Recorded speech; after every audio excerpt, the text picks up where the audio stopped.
cik Syekh Maulana Hasanuddin, ya Allah elu di aku kusim kuring cai nu Gusti, angin nu Gusti, batu nu Gusti. Saat ieu abdi teh dek negakeun kalimah Allah, dek negakeun liilai kalimatillah la ilaha illallah hayang ngislamkeun Banten dengan tugas di Demak jeung tipun Bapak.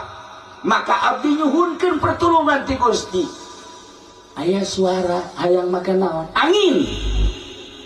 Maka angin dikirim di pasir angin. Serius. Sehingga ada ieu sejarah. Serius. Andai kata geus manggi sejarah eta alhamdulillah. Andai kata insan catat. Lain lalagaan.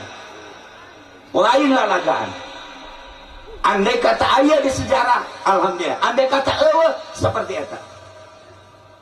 Bisa dipertanggungjawabkan walaupun kula kakarak menang habar 2 poe ti urang dieu sarua bae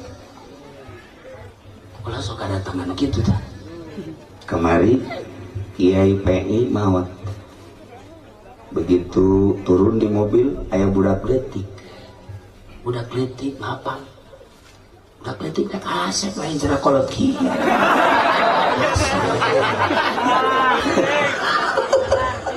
berangkat ke masjid aya digigireun kula jadi imam Allahu Akbar jelema ribuan terus nuturkeun makam ka makam nguburkeun nyana di dieu tah di ngobrol jeung kula ngobrol naon cenah cak Nurjaya tah rahasia tuh nyana ge yang nyaho itu ngobrol naon cenah ge sok aya nyaho bae ngobrol cinta ieu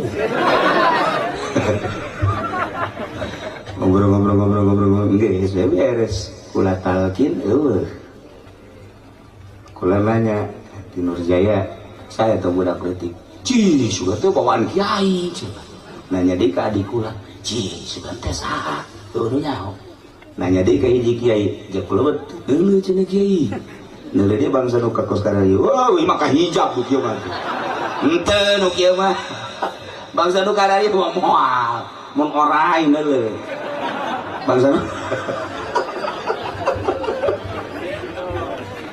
lele ngomongnya dan ngobrol jeung kula eueuh ieu ge aya nu datang masya Allah ieu horeng pasir angin teh pernah dicokot diundang ku Syekh Maulana Hasanuddin ketika perang ngelehkeun Hindu anginna ti dieu ieu pasir angin teh lain lalawaran mantak ayalah jampe paranti ngadatangkeun angin itu kudu lobaan ka Jakarta demo teu kudu eta